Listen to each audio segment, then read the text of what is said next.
आज हम पढ़ेंगे कैटरेक्ट। कैटरेक्ट क्या है? आई डिसऑर्डर है। इसमें क्या होता है, देखो definition. A cataract is a clouding और ओबेसिटी। इसमें जो कैटरेक्ट होता है ना, वो क्या हो जाता है, क्लाउडिंग हो जाता है, या तो बड़ा हो जाता है, या फिर अनक्लियर, या फिर उसमें ओबेसिटी हो जाती है। ठीक है। Of lens of the eye lead to obstruction the passage of the light and loss of the vision. इसमें क्या हो जाता है, जो जो हमारी आंखों में जो वाइटेस्ट पार्ट है, देखो अंदर है ना, अंदर उसके अंदर क्या हो जाता है, जो है हमारी लाइट को क्या करता है, पास करता है रेटिना के पास। ठीक है ना। उसके अंदर क्या हो जाता है, ऑब्स्ट्रक्शन आ जाता है पासिंग के अंदर, जो रेटिना पे फोकस नहीं कर पाता है, तो उसको हम कहते हैं कैटरेक्ट। ठीक है ना। कैटरेक्ट क्या है? आई डिसऑर्डर है। ठीक है। इसमें क्या हो जाता है, जो लेंस होता है ना, वो लेंस क्या हो जाता है, या तो क्लाउडिंग हो जाता है या ओबिसिटी हो जाती है कैटरेक्ट में। ठीक है ना।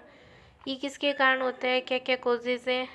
ये एज के कारण हो सकते हैं, अबे 50 ईयर एज के कारण, कोई भी ट्रॉमा के कारण, या आई डिसऑर्डर के कारण, या इन्फेक्शन, या फिर इन्फेक्शन, या प्री प्री प्रेगनेंसी या प्री नेटल वुमेन होती है ना, जो मतलब आफ्टर मतलब 37 वीक से पहले ही प्रेगनेंसी हो जाती है, तो उसमें देखने को मिलेगा। आई डिसऑर्डर में रेटिन्स में ओबेसी, ये सब कुछ है इसके कोजेस, या कि कोई इन्फेक्शन वगैरह की वजह से भी कैटरेक्ट हो सकता है। ठीक है ना। ये सब है कैटरेक्ट होने के कारण। ठीक है ना। अब कुछ रिस्क फैक्टर भी है। रिस्क फैक्टर क्या क्या होंगे, जैसे कि कोई ओबेसिटी की वजह से हो सकता है, हेरिडिटी की वजह से, या डायबिटीज मेलाइटस, या अल्कोहल स्मोकिंग। ये सब क्या है, रिस्क फैक्टर के कारण कैटरेक्ट हो सकता है। अब हम पढ़ेंगे साइन एंड सिम्टम या clinical manifestations. Sign and symptom या क्लिनिकल मैनिफेस्टेशंस में क्या क्या होता है, देखो। अब सबसे पहले पेशेंट में क्या नज़र आएगा, पेशेंट फोटोफोबिया हो जाएगा पेशेंट को, मतलब लाइट से एलर्जी हो जाएगी, लाइट उसको अच्छी नहीं लगेगी, क्योंकि उसकी आँखों को लाइट पसंद नहीं है, क्योंकि उसको कैटरेक्ट हो रखा है। ठीक है। लॉस ऑफ विजन, पेशेंट को विजन यानी कि देखने में प्रॉब्लम होगी।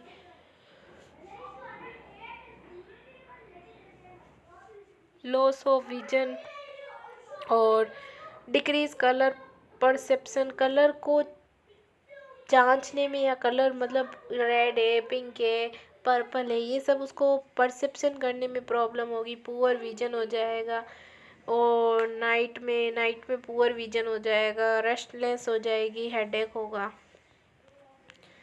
ये भी सेम ही डेफिनेशन है। एक और डेफिनेशन है मेरे पास। A cataract is a cloudy or opacity of the lens of the eye lead to obstruction the passage of the light and loss of the vision. Causes इसमें भी वही है, infection in pregnant women, eye disorder, retina, glaucoma. ठीक है। रिस्पेक्टर same ही है ना। साइनेंटिशम system भी same ही है। साइन एंड सिम्टम हो गए हमारे ये। अब हम पढ़ेंगे टाइप्स। टाइप्स क्या क्या होते हैं, ठीक है ना। देखो कैटरेक्स के टाइप होते हैं, मेनली दो टाइप का कैटरेक्ट होता है, कंजेनाइटल कैटरेक्ट और एक्वायर्ड कैटरेक्ट। कंजेनाइटल कैटरेक्ट किसको बोलेंगे, जो बिफोर बर्थ यानी जन्म से पहले ही पेट में ही हो जाता है बच्चे के, और फिर दिखता है बाद में वो बड़ा होता है, या फिर होने के बाद पता चलता है, तो उसको बोलेंगे कंजेनाइटल, यानी बर्थ से पहले, बिफोर बर्थ। ये किसके कारण हो सकता है, कोई भी इन्फेक्शन या न्यूट्रिशन के कारण हो सकता है। एक्वायर्ड इन्फेक्शन या एक्वायर्ड कैटरेक्ट किसको बोलेंगे, आफ्टर बर्थ, जन्म के बाद होगा, उसको बोलेंगे एक्वायर्ड कैटरेक्ट। ये कितने टाइप का होता है, सिनाइल कैटरेक्ट, यानी कि एज बढ़ने के साथ साथ कैटरेक्ट बढ़ता है, सिनाइल। ट्रेन्यूमेटिक कैटरेक्ट, इंजरी के कारण। ट्रोमेटिक कैटरेक्ट मीन्स इंजरी के कारण हो जाता है। रेडिएशन कैटरेक्ट यानी यूवी रेस के कारण हो जाता है। इलेक्ट्रिक कैटरेक्ट यानी कि कोई भी इलेक्ट्रिक शॉक के कारण, या फिर इलेक्ट्रिक झटका लग जाता है पेशेंट के, या इलेक्ट्रिक करंट के कारण होने वाला इलेक्ट्रिक कैटरेक्ट कहलाता है। हमने साइन एंड सिम्टम पढ़ लिए हैं, ये और भी है। Gradually painless blurring and loss of the vision due to lens opacity. Lens क्या हो जाता है, वो वाइटिस पार्ट वाइट बड़ा बड़ा हो जाता है, ओबेसिटी हो जाती है, जिसके कारण ये दिखाई देगा। पुअर विजन ऑन लाइट, भी ब्लाइंडनेस हो जाएगी। वाइट पीपल कैसा हो जाएगा, वाइट कलर का दिखाई देगा। रिड्यूस लाइट ट्रांसमिशन, जो लाइट है उसका ट्रांसमिशन कम हो जाएगा, रिड्यूस हो जाएगा। और डायग्नोस्टिक इवैल्यूएशन क्या करेंगे, पेशेंट की हिस्ट्री कलेक्शन करेंगे, फिजिकल एग्जामिनेशन करेंगे,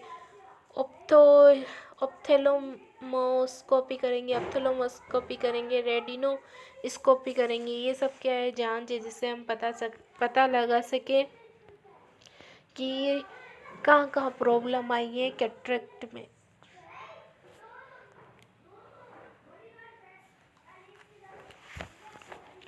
अब हम पढ़ेंगे मैनेजमेंट, या फिर पैथोफिजियोलॉजी भी देख सकते हैं। इसकी पैथोफिजियोलॉजी इजी है वैसे। ड्यू टू कोई भी aetiological factor, protein and water become Harriet protein and lens collect on the lens become cloudy and cataract. क्या हो जाता है, प्रोटीन वगैरह जो होती है ना, उसका क्या है, डिसबैलेंस हो जाता है, जिसके कारण क्या है, वाटर और प्रोटीन का बिकम डिसबैलेंस होने के कारण क्या हो जाता है, जो अपना ये लेंस के अंदर एक कैटरेक्ट क्या हो जाता है, क्लाउडी या ओबेसिटिकल हो जाता है, जिसके कारण कैटरेक्ट हो जाता है। मैनेजमेंट में क्या है, सर्जिकल मैनेजमेंट में क्या करेंगे, एक्स्ट्रा कैप्सुलर कैटरेक्ट एक्सट्रेशन। इसमें क्या करेंगे, रिमूव करेंगे एंटीरियल पार्ट को, remove the lens and the एंटीरियल portion of the lens. इसमें क्या हो जाएगा, देखो मैं आपको बताऊँ सर्जरी में क्या करेंगे।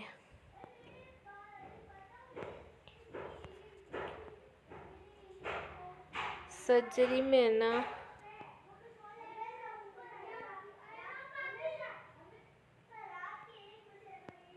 सर्जरी में क्या करेंगे, ये है अपना लेंस, ठीक है ना, ये है एंटीरियल पार्ट और ये है पोस्टीरियल पार्ट, ठीक है ना।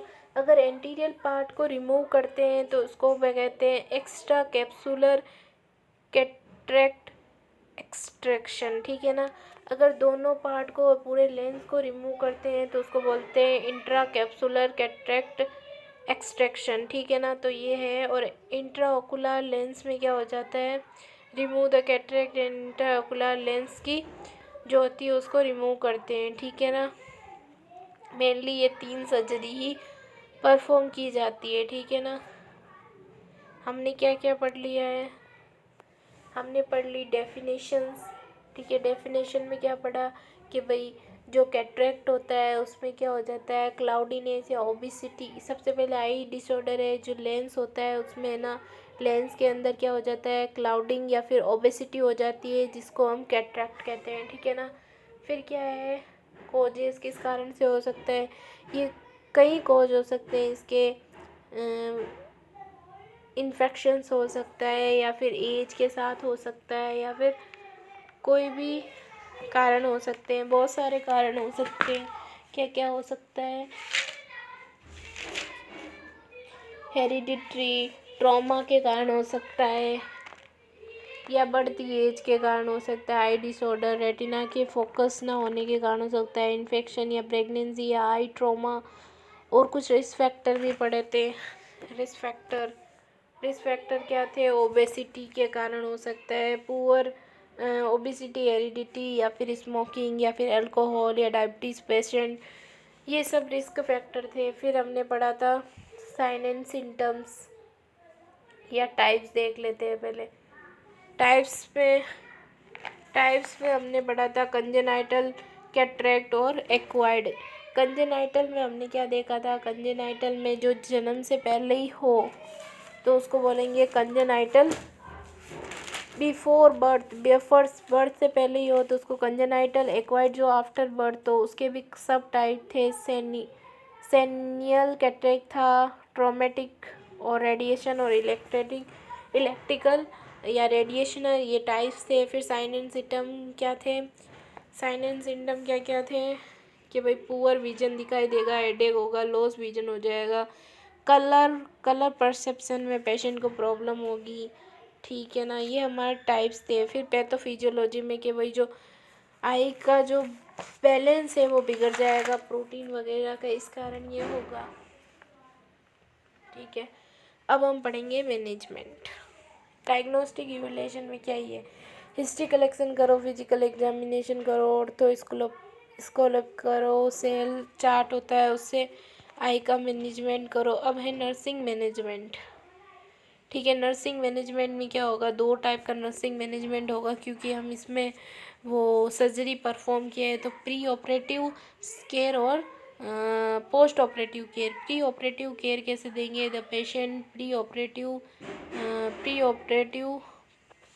ऑपरेटिव पे क्या करेंगे, पेशेंट की हिस्ट्री कलेक्शन करेंगे, फिजिकल एग्जामिनेशन करेंगे, patient ask the patient to perform focus scrub and cut eyelashes before entering into the operation room. क्या करेंगे, जो पेशेंट के जो फेस है उसको स्क्रब करेंगे और जो आईलेट्स है उनको कट करेंगे, क्योंकि ऑपरेशन के समय वो बीच में ना आए, कोई प्रॉब्लम ना हो इसके लिए।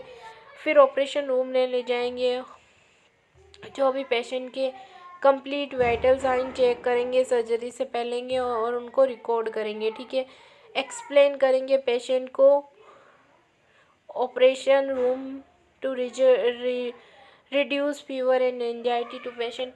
अब पेशेंट को हम बताएंगे कि भाई कैसे कैसे क्या क्या होगा उसकी, ताकि फीवर और एंजाइटी रिलीव हो पेशेंट की। इसके लिए instruct the patient not be have food and fluids after appropriately 6 to 8 hours before surgery.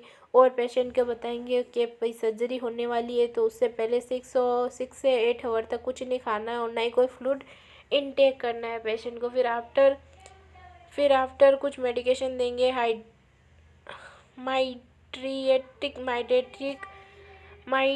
माइड्रिएटिक्स एक ड्रग्स होती है जो क्या करती है, पीपल को डायलेट कर देती है, वो ड्रग्स देंगे।